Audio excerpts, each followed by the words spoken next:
Hi, I'm Jamie Quick with Balfour Yearbooks, and this lesson is on how to do photos with a cutout background.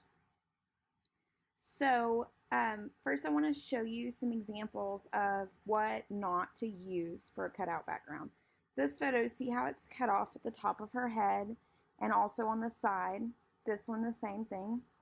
This one, you would have to pay really close attention to her hair details, and the table is blocking her full body view. So those are all things to think about when either taking a photo or selecting a photo that you're going to use.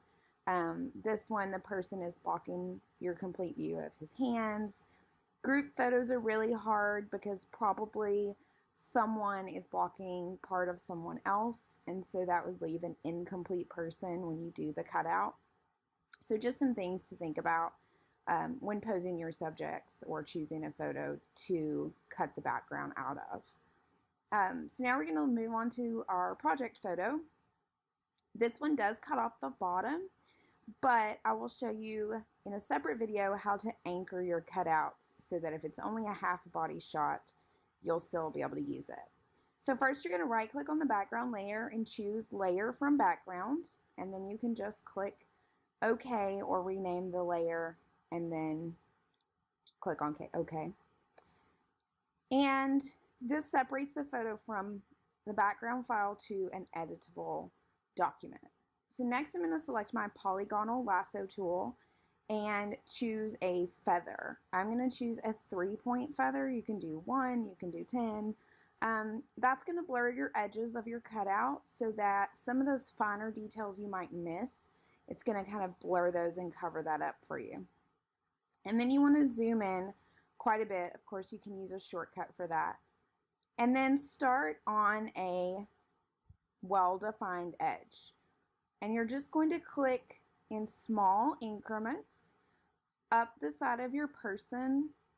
You want to include those curves. So like where his shirt curves, where his arm connects to his shirt in the visual image.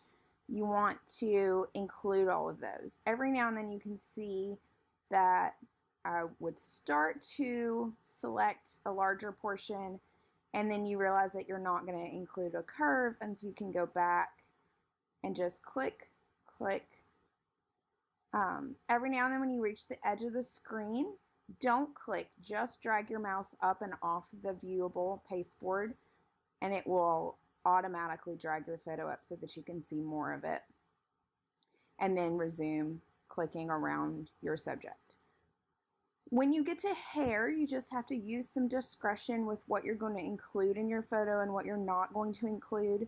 So little wisps of hair that are misplaced or maybe windblown, you can kind of just make the decision to leave those out of the photo. Those don't have to be included in the cutout. Girls with ponytails or buns on top of their head or anything like that, you'd want to be careful to include it in a way that makes sense visually.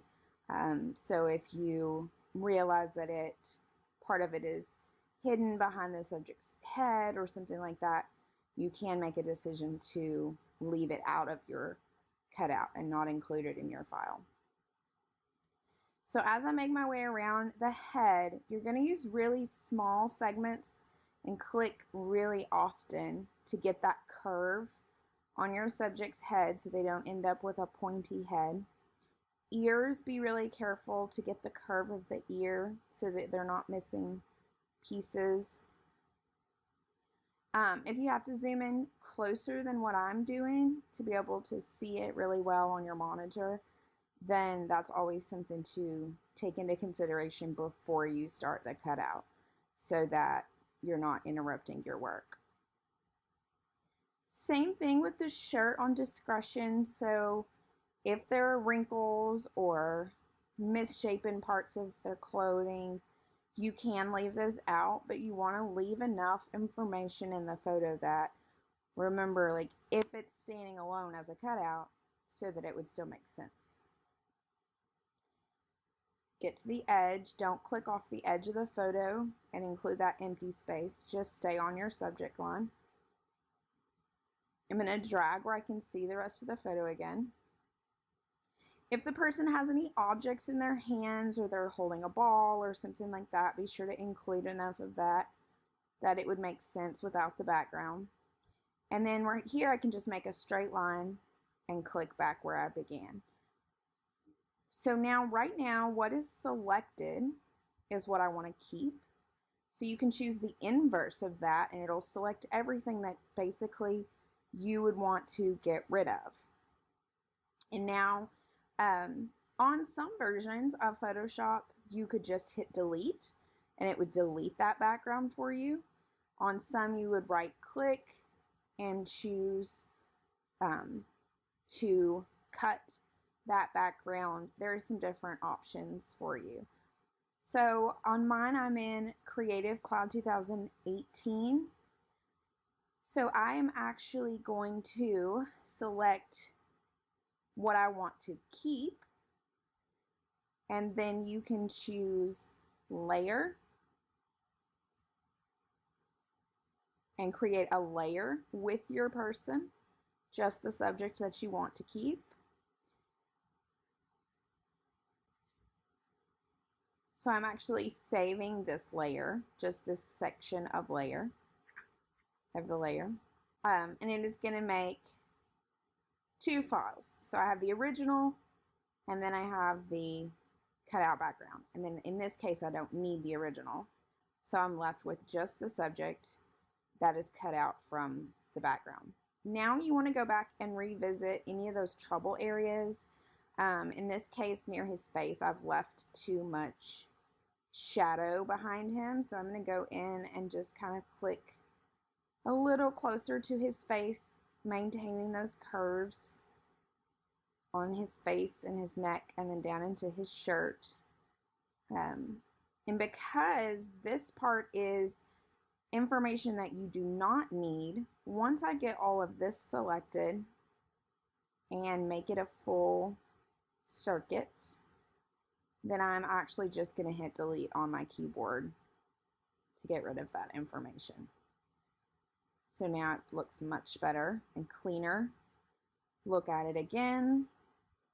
In this case, his hair does go down behind his ear, but it looks a little strange without the background context of the photo.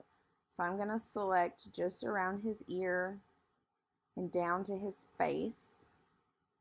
So I'm going to leave the skin, but I'm going to delete this section of hair. Because again, without that background photo as reference, it kind of doesn't make sense visually. I deleted that. And now I'm going to save my photo.